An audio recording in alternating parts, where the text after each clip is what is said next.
Tupate historia kwa ufupi, si ndio? Karne ya 4 kuna biashara kubwa iliyokuwa ikiendelea duniani, na wakati huo dunia ilikuwa inatawaliwa na utawala wa Warumi. Shalom shalom. Biashara hiyo kubwa ilikuwa ni biashara ya utumwa, na 25% ya ongezeko la uchumi wa Rumi Empire ilikuwa ni inatokana na biashara ya utumwa. Haleluya. Ilikuwa inatokana na biashara ya nini? Ya utumwa. Kwa hiyo zaidi ya watu milioni 16 walikuwa ni watumwa. Milioni 16 walikuwa ni watumwa kutoka mataifa mbalimbali, walikuwa ni watumwa. Watumwa hao walikuwa wanapatikana kwa njia ngapi? 2. By choice or without choice, kwa kupenda au kwa kutopenda. Kwa nini walikuwa wanapatikana kwa kupenda? Walikuwa wanapatikana kwa kupenda kwa sababu, kwa mfano wewe ninakudai, ukawa hauna uwezo wa kulilipa deni, unachagua mimi nataka niwe mtumwa wako, ndio, kwa ajili ya kufidishia deni langu, au ninakupa binti yangu awe mtumwa kwenye nyumba yako ili wewe unalipa nini?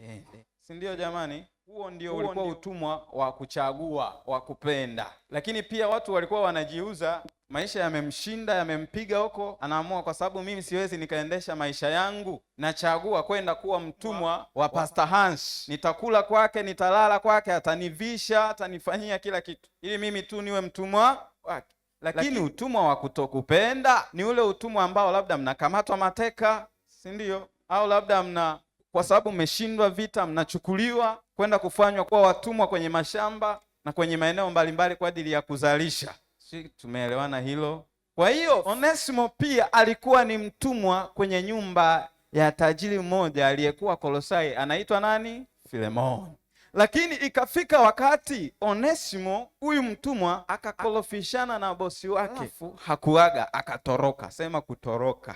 Akatoroka, akaondoka zake, akakimbilia Rumi. Alipofika Rumi bwana, akakamatwa, akawekwa gerezani. Ameingia gerezani, anakutana na mtu mmoja anaitwa Paulo. Sema Paulo. Alipokutana kule gerezani na Paulo akamhubiri injili huyu kijana akaokoka. Haleluya. Alafu Onesimo haikuwa mara ya kwanza kukutana na Paulo, ilikuwa ni mara yake ya pili. Mara ya kwanza alikutana naye kule Kolosai, wakati Paulo ameenda kumhubiria injili bosi wake na nani? Na Onesimo ambaye ni Filemon. Injili aliyoisikia Paulo, injili aliyokuwa anaihubiri ni injili ya upendo, usawa na amani. Unajisikiaje wewe mtumwa ukihubiriwa hii injili? Ni faraja Ni faraja.